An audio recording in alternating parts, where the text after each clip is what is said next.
Quiero hablarte de la mejor aplicación para creadores de podcast. Sí, me refiero a Anchor. Te ofrece un servicio completamente gratuito para subir tus archivos y distribuirlos globalmente. Puedes hacerlo desde tu teléfono o computadora y sin duda podrás obtener una fuente de ingresos pasivos para mejorar tu economía. Descarga la aplicación gratuita Anchor o ve a anchor.fm para comenzar.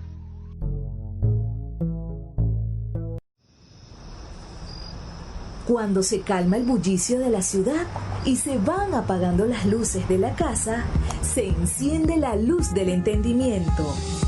Desde este momento comienza Puerto de Libros, Librería Radiofónica, programa que contiene todos sus elementos tipo A. Puede ser escuchado por niños, niñas y adolescentes sin la supervisión de padres, madres o representantes. Comienza Puerto de Libros, Librería Radiofónica.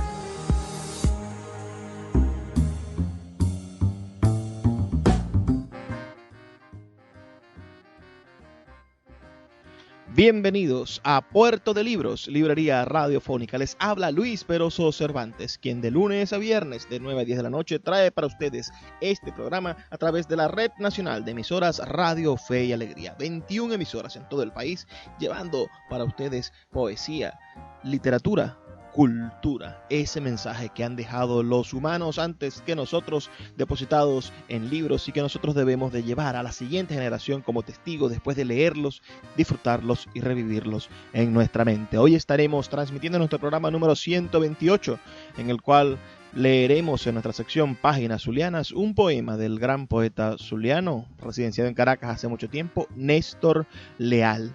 Luego, en nuestra sección Cada día un libro, tendremos los textos breves e inspiradores de América Latina que ha recogido el gran Eduardo Galeano en uno de sus libros y que nosotros hemos llamado esos textos originarios.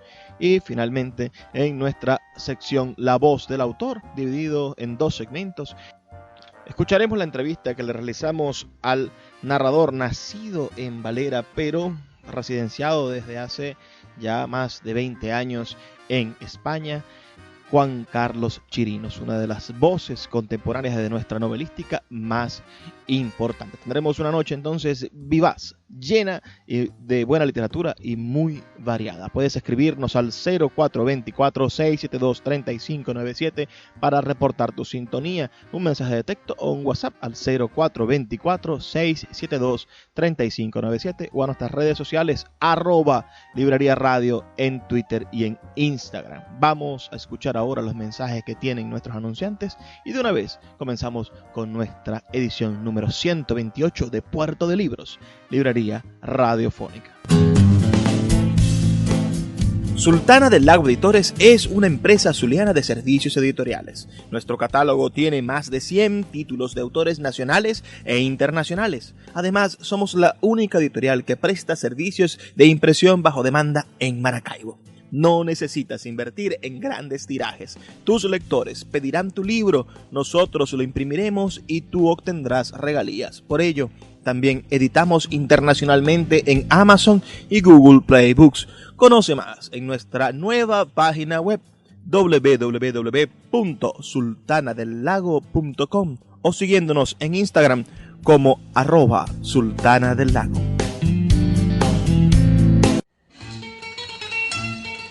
Páginas Zulianas, en Puerto de Libros, Librería Radiofónica, por Radio Fe y Alegría, con todas las voces.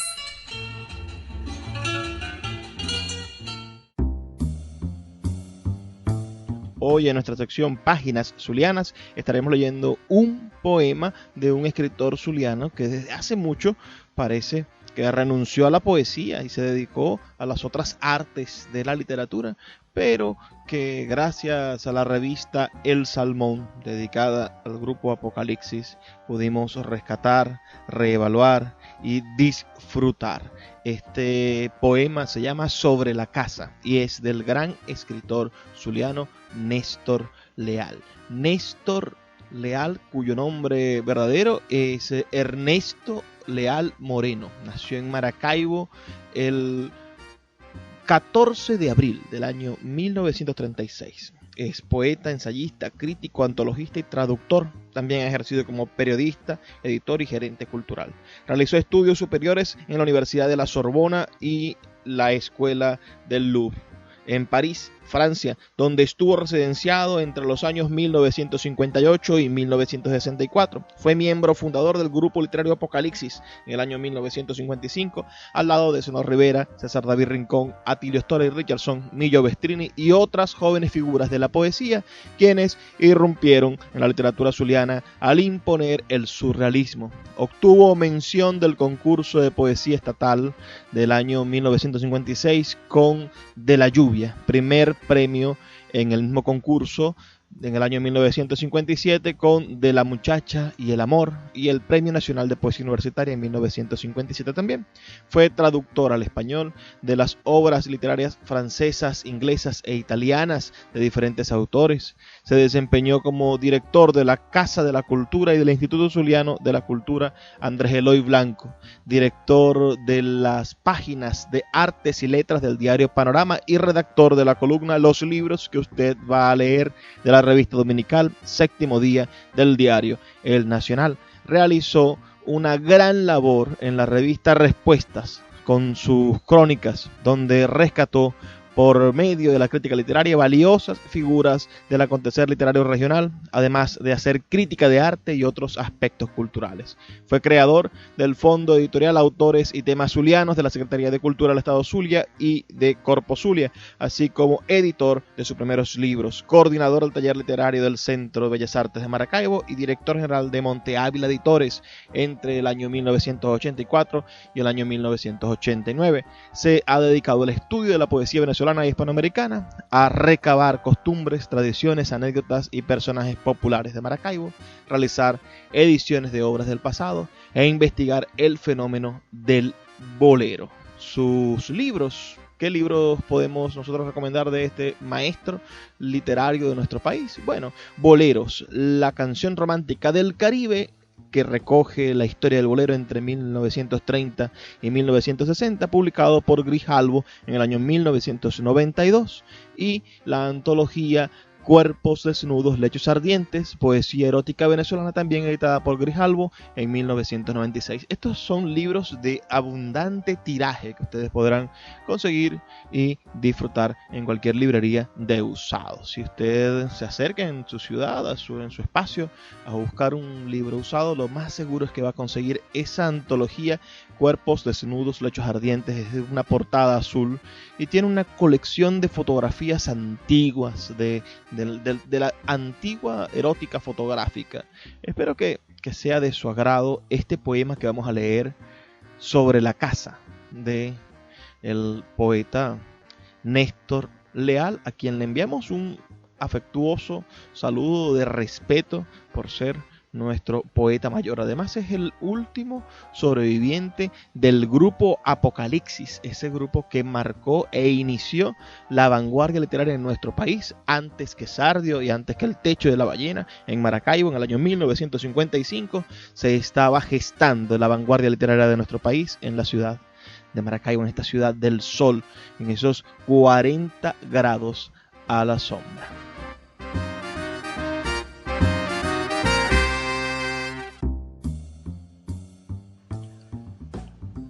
Sobre la casa.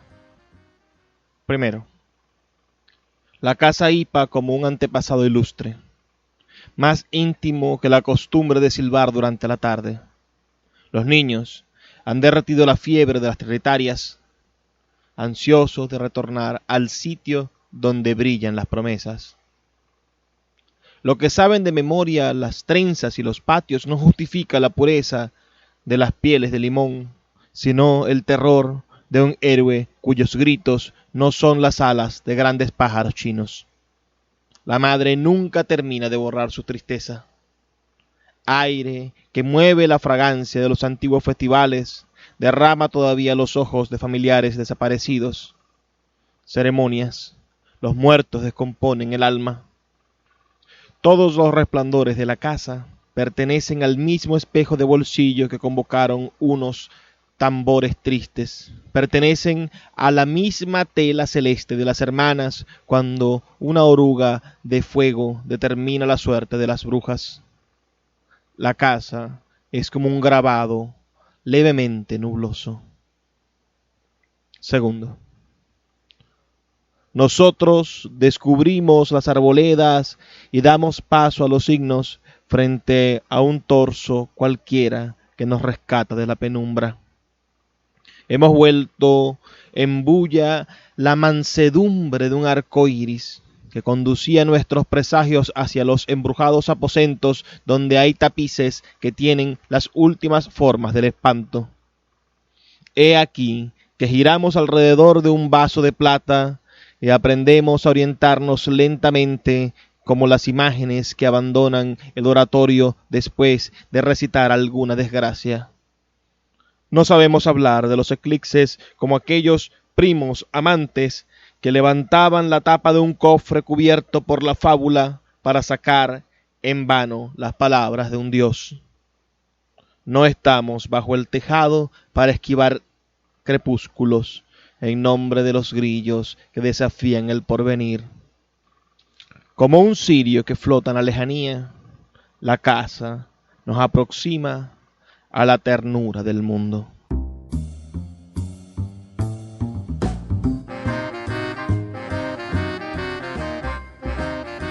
¿Qué les ha parecido este poema sobre la casa del gran Néstor Leal? Díganme sus opiniones, sus comentarios, si les agradó el poema, si hay algo que rescaten de ellos. Yo rescato cosas maravillosas, como este verso que dice: la madre termina de borrar su tristeza. ¿Y ustedes qué les gustó del poema? Escríbanos al 0424-672-3597, 0424-672-3597 o a nuestras redes sociales @Librería Radio en Twitter y en Instagram. Otro verso que me pareció fabuloso es este también de la primera parte, que dice: todos los resplandores de la casa pertenecen al mismo espejo de bolsillo que convocaron unos tambores tristes. Pensemos que estamos leyendo un poema posiblemente escrito en la década de los 50 venezolano, en el inicio del disfrute de la búsqueda del surrealismo y cómo se crea un surrealismo tropicalizado, zulianizado, un tropicalismo muy particular de Maracaibo, del lago de Maracaibo, con la esencia de los tambores, con esa estructura de los resplandores de la casa, ¿no? Es decir, esa casa resplandeciente. Vamos a hacer una pausa, ¿no? Tenemos que continuar con nuestro programa. Vamos a escuchar durante los próximos 2 minutos las campañas que tienen para nosotros los amigos de Radio Fe y Alegría. Esas campañas que preparan con tantísimo cariño y que hacen que nuestras emisoras de Radio Fe y Alegría no solamente sea un espacio de información y de encuentro donde tienen encuentro todas las voces, sino también sean lo que soñamos que sea, en un aula abierta, un espacio para que usted aprenda, se forme y a cada minuto consiga elementos que lo hagan ser mejor persona.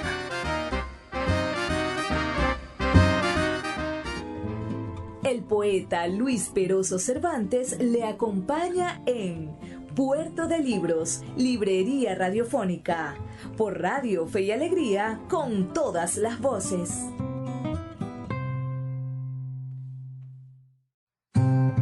Cada día, un libro. Puerto de Libros, Librería Radiofónica, por Radio Fe y Alegría, con todas las voces.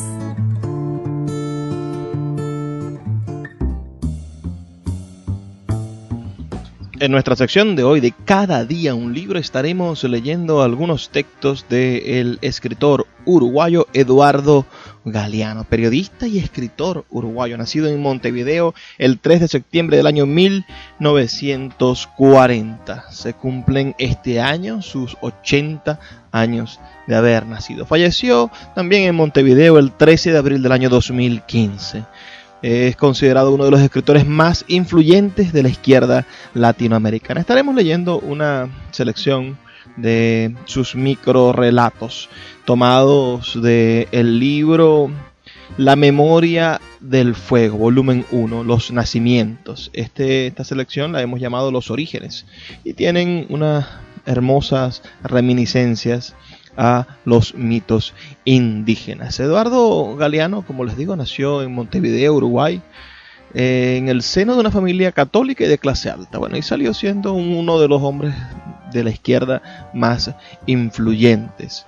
Tuvo una serie de publicaciones, quizás es uno de los escritores más prolijos de su país. Su libro más conocido es Las Venas Abiertas de América Latina. Y en Venezuela se convirtió en un libro célebre porque en una cumbre de las Américas, el extinto presidente Hugo Chávez se lo regaló al presidente de los Estados Unidos entonces, a Barack Obama. Barack Obama, que es un académico y un hombre excepcional, le preguntó a quien fuera nuestro presidente que si el libro lo había escrito él. Imagínense ustedes lo común que es que los presidentes escriban libros. Hasta ese entonces no se le había ocurrido al aparato público nacional publicar libros de Chávez. Por allí ya vemos algunos libros de Hugo Chávez, vemos los cuentos del arañero o vemos algunas otras cosas que le han endilgado al presidente como autor.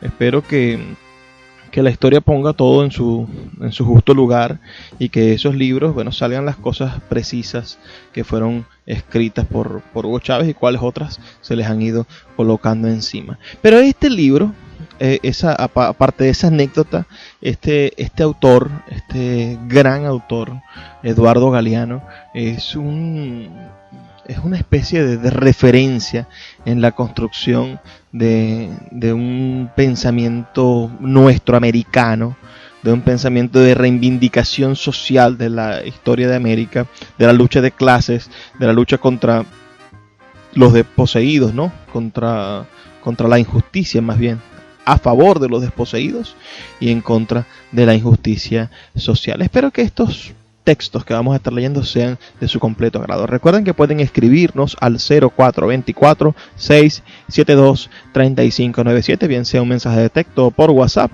para que nos den su opinión. Eduardo Galeano, Los Orígenes. El tiempo. El tiempo de los mayas nació y tuvo nombre cuando no existía el cielo ni había despertado todavía la tierra. Los días partieron de oriente y se echaron a caminar. El primer día sacó de sus entrañas al cielo y a la tierra. El segundo día hizo la escalera por donde baja la lluvia. Obras del tercero fueron los ciclos del mar, de la tierra y la muchedumbre de las cosas. Por voluntad del cuarto día la tierra y el cielo se inclinaron y pudieron encontrarse. El quinto día decidió que todos trabajaran. El sexto día salió la primera luz.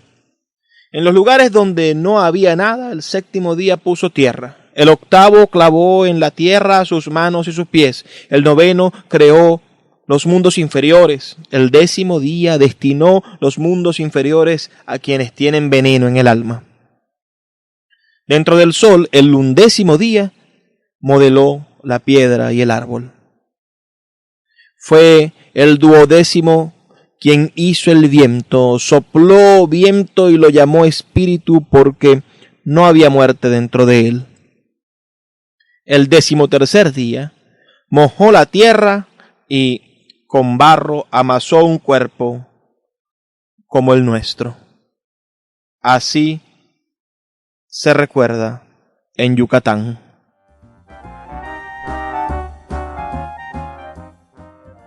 Las nubes.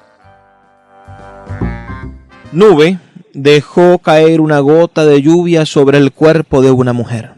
A los 9 meses, ella tuvo mellizos. Cuando crecieron, quisieron saber quién era su padre.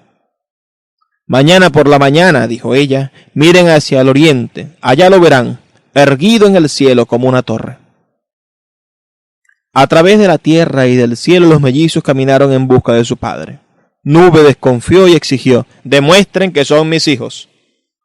Uno de los mellizos envió a la tierra un relámpago, el otro un trueno. Como Nube todavía dudaba, atravesaron una inundación y salieron intactos. Entonces Nube les hizo un lugar a su lado, entre sus muchos hermanos y sobrinos. La selva. En medio de un sueño, el padre de los indios Huitotos vislumbró una neblina fulgurante. En aquellos vapores palpitaban musgos y líquenes y resonaban silbidos de vientos, pájaros y serpientes. El padre pudo atrapar la neblina y la retuvo con el hilo de su aliento. La sacó del sueño y la mezcló con la tierra. Escupió varias veces sobre la tierra neblinosa. En el torbellino de la espuma se alzó la selva. Desplegaron los árboles sus copas enormes y brotaron las frutas y sus flores. Cobraron cuerpo y voz en la tierra empapada, el grillo, el mono, el tapir, el jabalí, el tatú, el ciervo, el jaguar y el oso hormiguero. Surgieron en el aire el águila real, el guacamayo, el buitre, el colibrí, la garza blanca, el pato, el murciélago. La avispa llegó con mucho ímpetu. Dejó sin rabo a los sapos y a los hombres y después se cansó. El maíz. Los dioses hicieron de barro a los primeros mayas quichés. Poco duraron. Eran blandos, sin fuerza. Se desmoronaron antes de caminar. Luego probaron con la madera. Los muñecos de palo hablaron y anduvieron, pero eran secos. No tenían sangre ni sustancia, memoria ni rumbo. No sabían hablar con los dioses y no encontraban nada que decirles. Entonces los dioses se hicieron de maíz a las madres y a los padres. Con maíz amarillo y maíz blanco amasaron su carne. Las mujeres y los hombres de maíz veían tanto como los dioses. Su mirada se extendía sobre el mundo entero.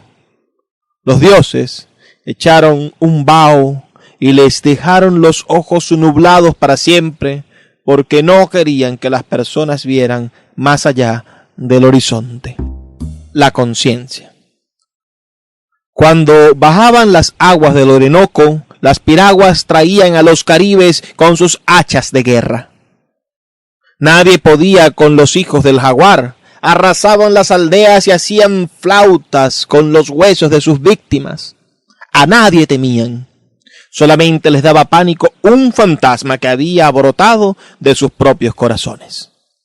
Él los esperaba, escondido tras los troncos. Él les rompía los puentes y les colocaba al paso las lianas enredaderas que los hacían tropezar. Viajaba de noche para despertarlos.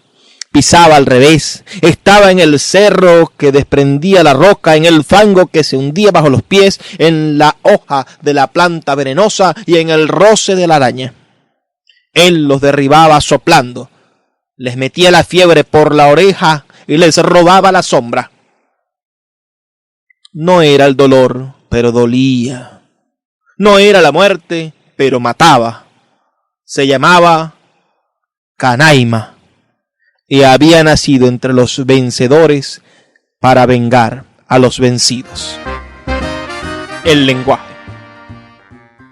El padre primero de los guaraníes se irguió en la oscuridad, iluminando por los reflejos de su propio corazón. Y creó las llamas y la tenue neblina. Creó el amor y no tenía a quién dárselo. Creó el lenguaje, pero no había quien lo escuchara. Entonces, encomendó a las divinidades que construyeran el mundo y que se hicieran cargo del fuego, la neblina, la lluvia y el viento. Y les entregó la música y las palabras del himno sagrado para que dieran vida a las mujeres y a los hombres. Así el amor se hizo comunión, el lenguaje cobró vida y el Padre primero redimió su soledad. Él acompaña a los hombres y las mujeres que caminan y cantan. Ya estamos pisando la tierra, ya estamos pisando esta tierra reluciente. La música. Mientras el espíritu de Bo-Pe-Hoku silbaba una melodía, el maíz se alzaba desde la tierra, imparable, luminoso, y ofrecía mazorcas gigantes hinchadas de granos. Una mujer estaba recogiéndolas de mala manera. Al arrancar brutalmente una mazorca, la lastimó. La mazorca se vengó, hiriéndole la mano. La mujer insultó a Bo-Pe-Hoku y maldijo su silbido. Cuando Bo-Pe-Hoku cerró sus labios, el maíz se marchitó y se secó. Nunca más se escucharon los alegres silbidos que hacían brotar los maizales y les daban vigor y hermosura. Desde entonces los indios bororos cultivaban el maíz con pena y trabajo y cosechaban frutos mezquinos. Silbando se expresan los espíritus. Cuando los astros aparecen de noche, los espíritus los saludan así. Cada estrella responde a un sonido que es su nombre. El amor. En la selva amazónica, la primera mujer y el primer hombre se miraron con curiosidad. Era raro lo que tenían entre las piernas. ¿Te han cortado?, preguntó el hombre. No, dijo ella, siempre he sido así. Él la examinó de cerca, se rascó la cabeza. Allí había una llaga abierta. Dijo, no comas yuca, ni plátanos, ni ninguna fruta que se raje al madurar. Yo te curaré. Échate en la hamaca y descansa. Ella obedeció.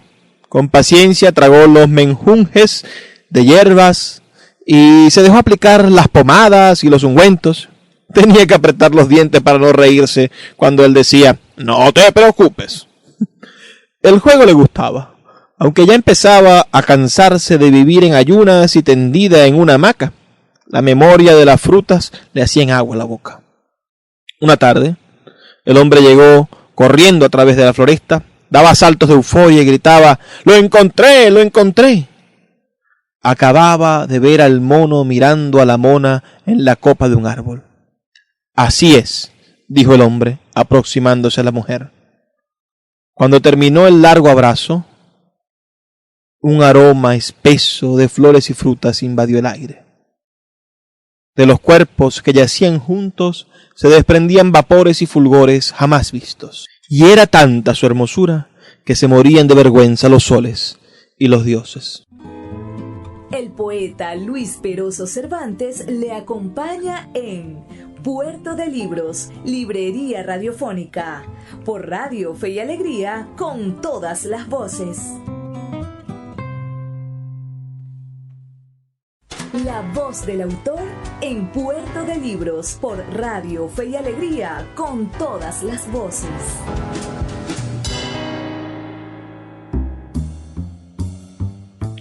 Seguimos en Puerto de Libros, librería radiofónica a través de la Red Nacional de Emisoras Radio Fe y Alegría. 21 emisoras están compartiendo con nosotros esta noche literaria. Y ahora estamos en línea con el escritor Juan Carlos Chirinos, nacido en Valencia en el año 1967 y que reside en España desde 1997.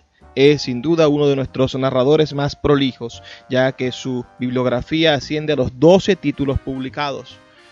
Buenas noches, Juan Carlos. Quisiéramos ante todo pedirte un saludo para nuestra audiencia en Puerto de Libros, librería radiofónica, y luego preguntarte por tu día a día en medio de la cuarentena por COVID-19. Hola amigos, saludos amigos de Puerto de Libros, librería radiofónica. Soy Juan Carlos Chirinos y muchas gracias por la invitación. Bueno, mi día a día en la cuarentena esta por el coronavirus no ha cambiado mucho, salvo que algunas cosas que tenía que hacer presenciales no pude llevarlas a cabo, como conferencias y presentaciones de libros, pero como mi trabajo fundamentalmente consiste en escribir, pues yo casi siempre estoy en mi casa escribiendo, y si no, estoy en una biblioteca, generalmente en la Biblioteca Nacional o en alguna biblioteca municipal, pero yo prefiero siempre la Biblioteca Nacional. Así que la cuarentena para mí no es realmente una novedad. Naciste el mismo año que mis padres. Por eso supongo que casi vivieron en el mismo país.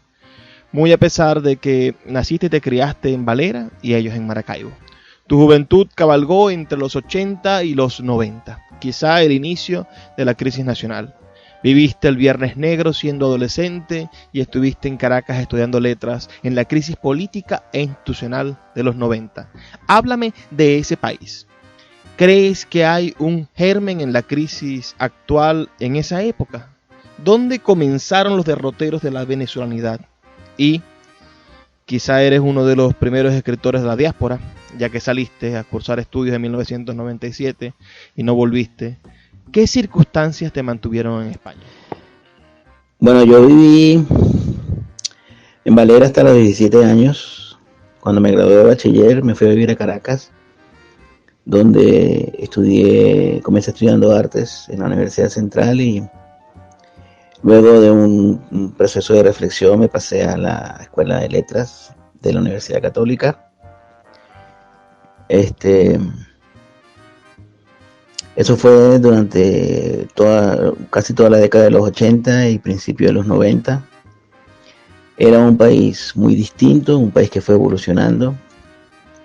Pero yo no creo que las raíces de la crisis venezolana y de la situación en la que estamos hayan empezado en esa época. Lo de Venezuela comenzó hace muchísimo tiempo. Podemos retrotraernos hasta principios del siglo XX, incluso hasta mediados del siglo XIX, cuando comenzó el proceso republicano. Hay muchos factores. En un ensayo que publiqué hace 3 años, titulado Venezuela, biografía de un suicidio, yo trato de acercarme a este asunto. Y entre otras cosas me da la impresión de que una de las características que ha destacado en Venezuela y en la idiosincrasia venezolana es esa condición adolescente de la que no terminamos nunca de salir, de la que ya habla, por supuesto, José Balsa en un libro extraordinario que se llama Pensar a Venezuela. Eso sí, hemos tenido muchos pensadores que han pensado a Venezuela. José Balsa, Carlos Rangel, Rafael Cadenas, Mariano Piconsalas, Rómulo Gallegos, Teresa de la Parra. Muchísima gente ha pensado Venezuela, ha trabajado para que en Venezuela se pensara, pero por alguna razón que yo ahorita mismo no tengo ni el espacio ni la capacidad para dilucidar esa razón, no hemos terminado de alcanzar esa madurez como país. Yo creo que nosotros no podemos seguir culpando al pasado de lo que nos pasa y de lo que nos va a pasar. O comenzamos ahora mismo, en este instante, a resolver nuestros propios problemas, o esto va a continuar siendo así. Es muy complejo todo lo que estoy diciendo. No estoy dando las soluciones ni la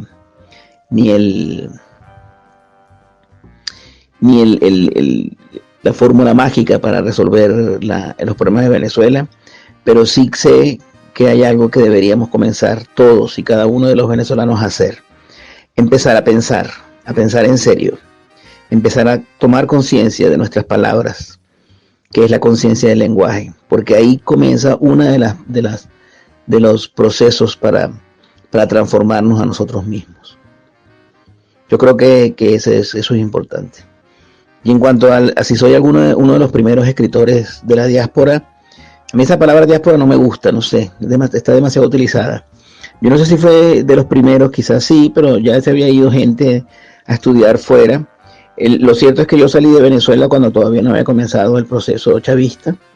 Salí con una beca, así que no realmente salí por otras razones.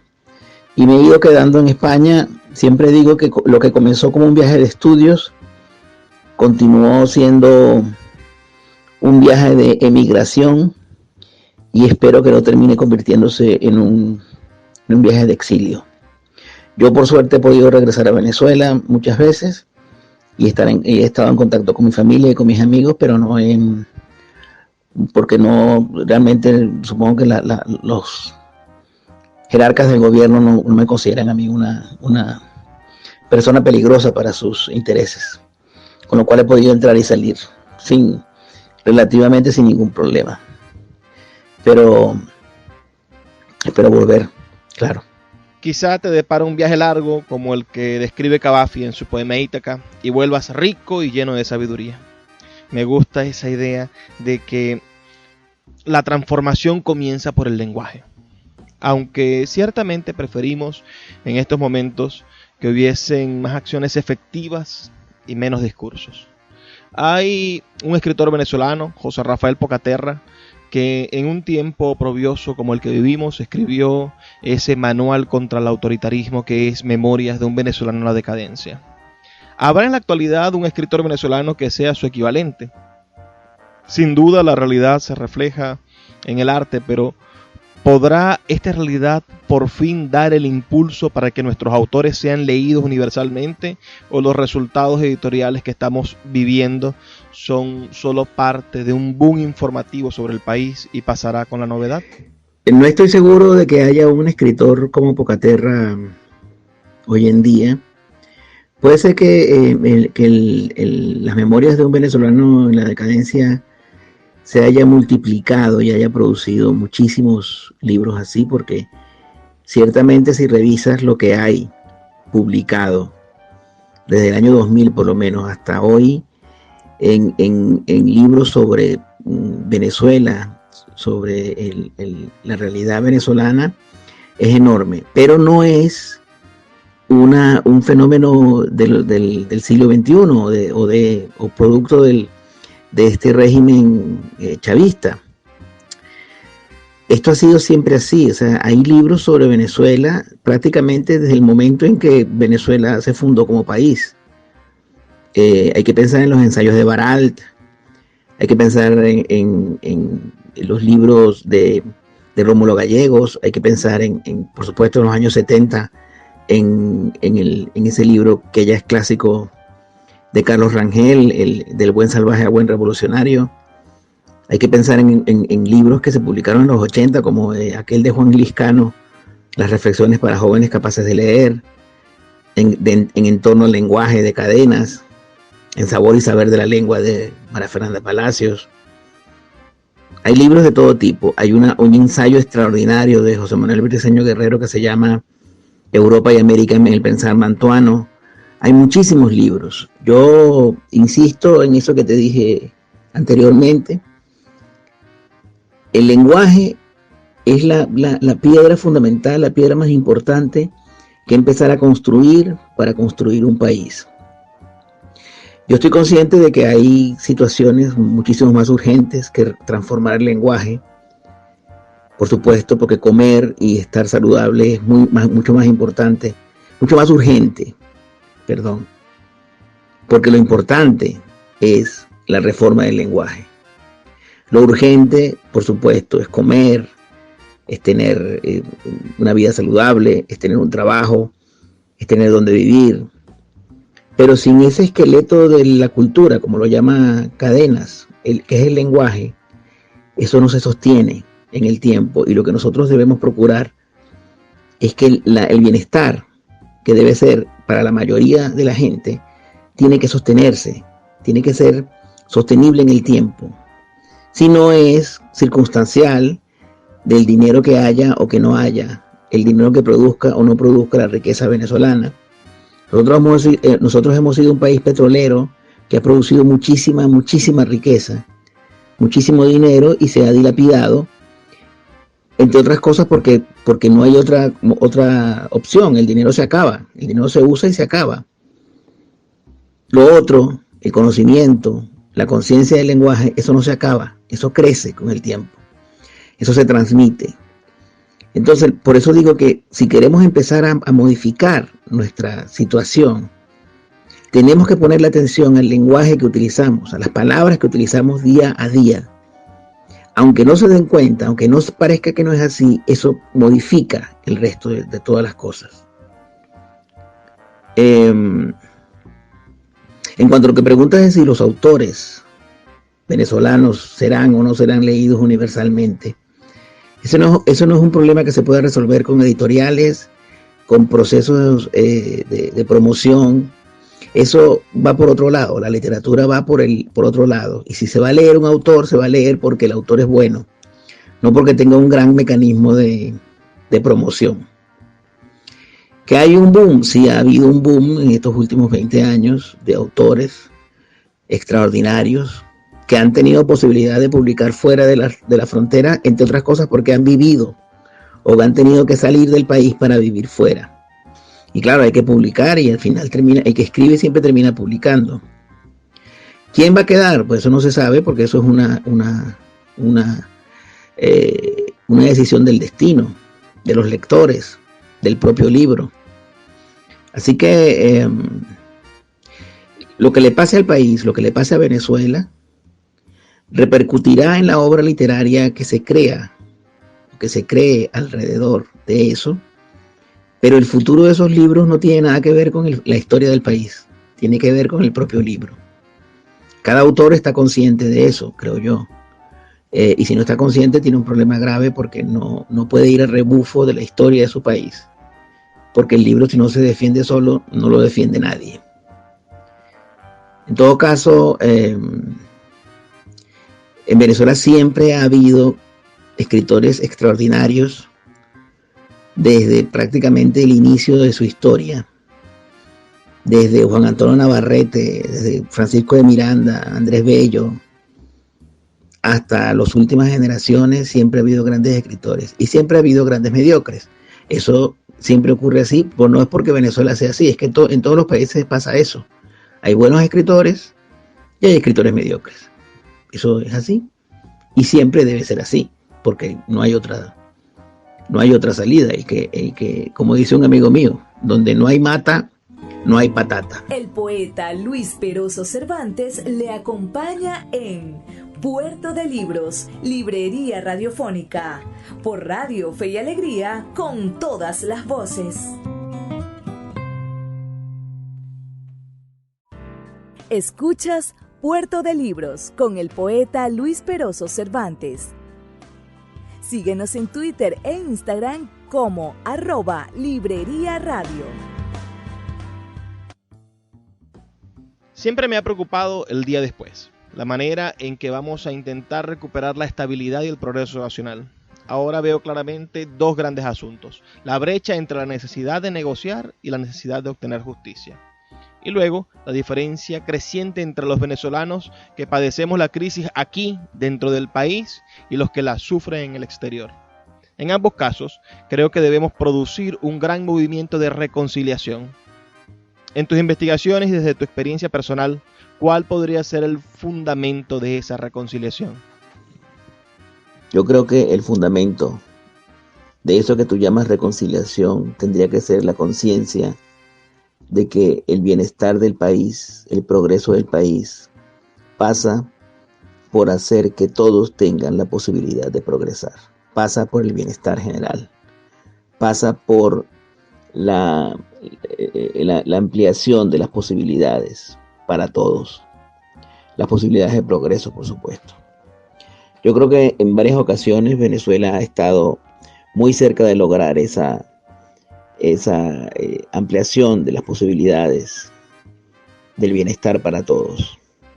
Por muchos motivos ha fracasado. El primero de los cuales creo yo que es el egoísmo y la mezquindad. Si los venezolanos no tomamos conciencia de que todos tenemos que estar bien, de que todos tenemos que tener las mismas posibilidades y de que no se trata de un campamento, de que el país no es un campamento que saquear, del cual extraer la riqueza, creo que no vamos a terminar nunca de comenzar a resolver nuestros problemas. Tiene que haber justicia, por supuesto, porque ha habido crímenes, ha habido delitos, y los responsables tienen que pagar por eso. Hay que negociar, sí, hay que negociar salidas, hay que negociar situaciones, hay que negociar contextos. Yo no soy el más indicado para dar esas instrucciones porque no soy especialista en negociaciones, no soy político, no soy sociólogo. Solo hablo como ciudadano. Yo quiero justicia, yo quiero, claro, una reconciliación, y yo quiero que el país vuelva a enrumbarse, pero no a costa del sufrimiento de miles de venezolanos, no a costa de la concesión de un perdón general. Yo no sé, yo creo que no, eso no curaría. Eso sería un paso en falso. En todo caso, si todos tenemos el mismo objetivo, que es el de hacer que el país prospere, podemos empezar por ahí. Pero insisto, si tú cometes un crimen, si tú cometes un delito, como adulto tienes que responder por ese delito y por ese crimen. No veo yo cómo se pueda negociar un asesinato, negociar un crimen de lesa humanidad o perdonar un desfalco de miles de millones de dólares. La verdad es que los políticos, los sociólogos y los negociadores van a tener un proceso difícil. Claro que nadie va a quedar contento, o que una parte de la gente no va a quedar contenta cuando se resuelva esto. Pero deberían pensar en esos detalles, en esos aspectos. Que como decía aquel programa de radio, el crimen no paga. Y el crimen nunca debería pagar. Para terminar esta breve entrevista, me gustaría que nos ayudaras a pensar hábitos saludables para terminar la cuarentena y superar momentos de crisis como este. Y si pudieras hacernos una breve lista de recomendaciones de lectura contemporánea. Me rehúso a dar consejos de hábitos saludables, porque eso me parece una soberana memez. Y que quiera vivir muchos años, que vea a ver cómo hace.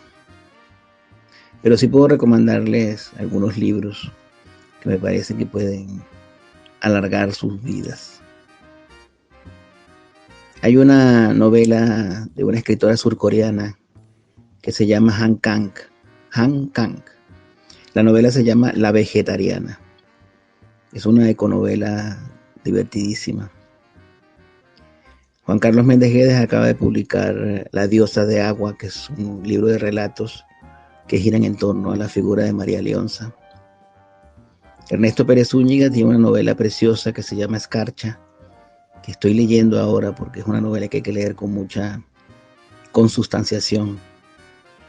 La publicó hace 2 años, pero no había tenido tiempo ese espacio temporal que necesito para leer ese tipo de novelas. Nicolás Melini ha publicado un libro breve y precioso que se llama El estupor de los Atlantes, que es un texto híbrido que está entre la ficción, el ensayo, la reflexión. Esta tarde un amigo y yo estábamos conversando y recordé que si hay un libro divertido para leer y releer es El Conde de Montecristo. Yo recomiendo también los relatos de los cuentos de Ana María Matute, que es una escritora de la que yo soy especialmente devoto. Y bueno, finalizo con 2 recomendaciones. Vuelvan a leer Percusión de José Balsa, que es una novela en la que se anuncia el fin del mundo, entre otras cosas. Y lean, si no han leído, o relean si la han leído, La Marcha Radetzky de Joseph Roth, una de las novelas más hermosas, mejor escritas en el siglo XX. Muchísimas gracias por la invitación y espero que todos salgamos con bien de esto. Hasta luego.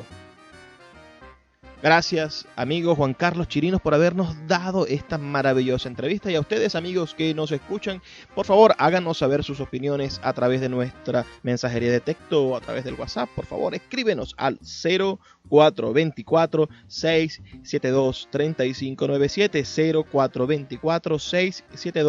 0424-672-3597, o a nuestras redes sociales, @Librería Radio en Twitter y en Instagram. También puedes disfrutar de esta entrevista ya en nuestra página web radio.puertodelibros.com.be o en nuestro canal de YouTube. Vamos a hacer una breve pausa de 2 minutos y ya volvemos con más de Puerto de Libros, Librería Radiofónica.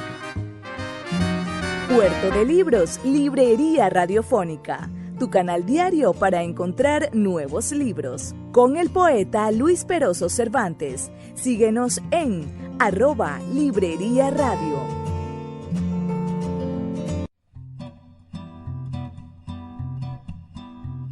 ¿Cómo piensa la literatura?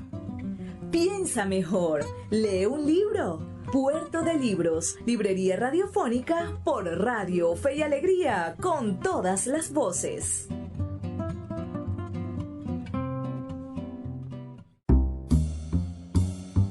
Así llegamos hasta nuestro programa después de la maravillosa entrevista que le realizamos a Juan Carlos Chirinos. ¿Qué les ha parecido? Recuerden que pueden escribirnos al 0424-672-3597.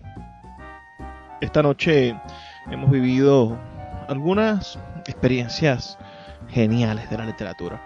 Ese encuentro con los orígenes de esas ideas latinoamericanas, nuestroamericanas, que preponderan en la literatura de Eduardo Galeano, y también con ese poema del gran Néstor Leal, que habla sobre esa visión del hogar hacia adentro. Ustedes ahora que están como nosotros en cuarentena, que estamos todavía cumpliendo con estos tiempos de salubridad, ¿no? ¿Qué han descubierto en sus hogares? Cuéntenme si han tenido la oportunidad de descubrir cosas hermosas o de traducir el lenguaje de su hogar, de su casa, de sus utensilios, de sus preciadas joyas domésticas, desde un cuchillo, un plato, el recuerdo de tus padres, esos recuerdos que dejaron tus hijos antes de irse.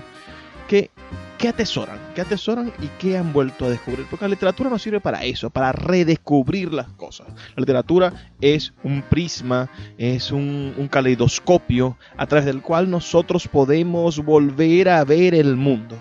Y a medida de que consigamos nueva literatura, consigamos nuevas lecturas, vamos a ir agregándole nuevos biseles a ese vidrio, a ese cristal, a ese caleidoscopio, a ese prisma, para hacer que se multiplique la luz a través de él y nosotros podamos conseguir nuevas luces, podamos iluminar de manera diferente lo que tenemos a nuestro alrededor. Jamás lo olviden, por favor. La literatura sirve para crecer, para que crezcamos interiormente y hacer crecer las cosas que amamos, las cosas que más atesoramos. Vamos a escuchar los mensajes que tienen para nosotros nuestros anunciantes y volvemos luego para despedirnos.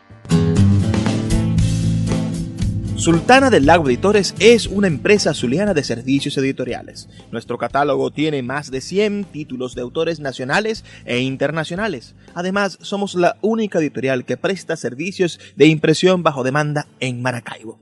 No necesitas invertir en grandes tirajes. Tus lectores pedirán tu libro, nosotros lo imprimiremos y tú obtendrás regalías. Por ello, también editamos internacionalmente en Amazon y Google Play Books. Conoce más en nuestra nueva página web www.sultanadelago.com o siguiéndonos en Instagram como @sultanadelago.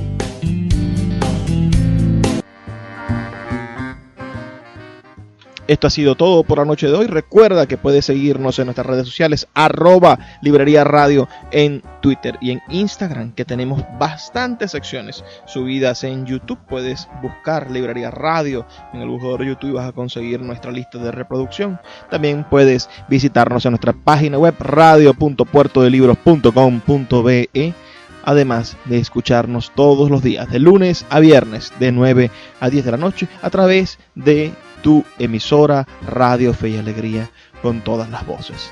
Como siempre digo al despedirme, por favor, sean felices, lean poesía. Los libros son máquinas del tiempo. A través de sus páginas podemos viajar a todas las épocas de la humanidad, navegar en las mentes de grandes artistas y transportar nuestra experiencia hacia la posteridad. De lunes a viernes puedes abordar una embarcación de papel en Puerto de Libros, Librería Radiofónica, producido y conducido por el poeta Luis Peroso Cervantes. Un programa dedicado al maravilloso mundo de la lectura, la cultura y la intelectualidad, por Radio Fe y Alegría, con todas las voces.